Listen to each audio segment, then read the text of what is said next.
Okay, yesterday we talked about the expression of women being from Venus and what their greatest needs are, according to relationship expert Dr. Gary Smalley.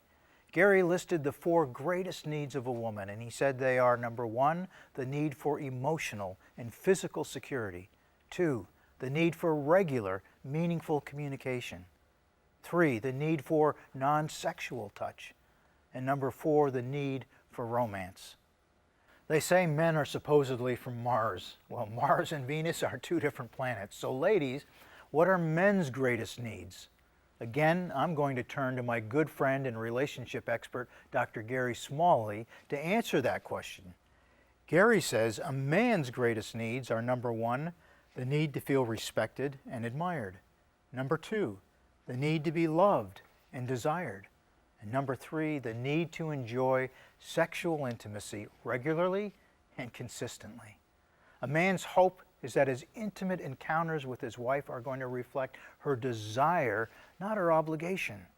I hope this isn't getting too uncomfortable for a daily spiritual impact and encounter series, but these are real life issues we're talking about.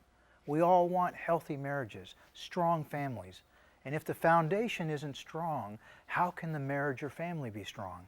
The answer is, it can't. Men, one of the most important things we need to recognize is our need to meet our wives' greatest needs before we hope or even expect they're going to reciprocate and meet our greatest needs. The difference in expectations between a husband and wife in a marriage can create all kinds of deferred hopes. Proverbs talks about deferred hopes, hopes that make our hearts sick and weaken our relationships. So what husbands and wives need to do is fan the flames of hope. If your hearts become sick by deferred hope, do everything you can to restore hope as soon as possible.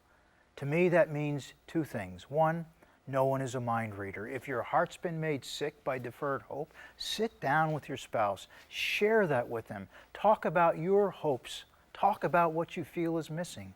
Communicate. Don't expect that your spouse knows what you're feeling or thinking. And then 2, there's a real difference between training and trying. Authentic transformation is possible, but it's going to take more than either of you just wanting it or trying. There's a difference between trying to do something and training to do something. Let me give you this parallel. Let's say you wanted to run a marathon. Most of us couldn't just go out today and do that. We'd have to train. What does that mean? Well, it means arranging your life around the practices that enable you to do what you can't do now by direct effort.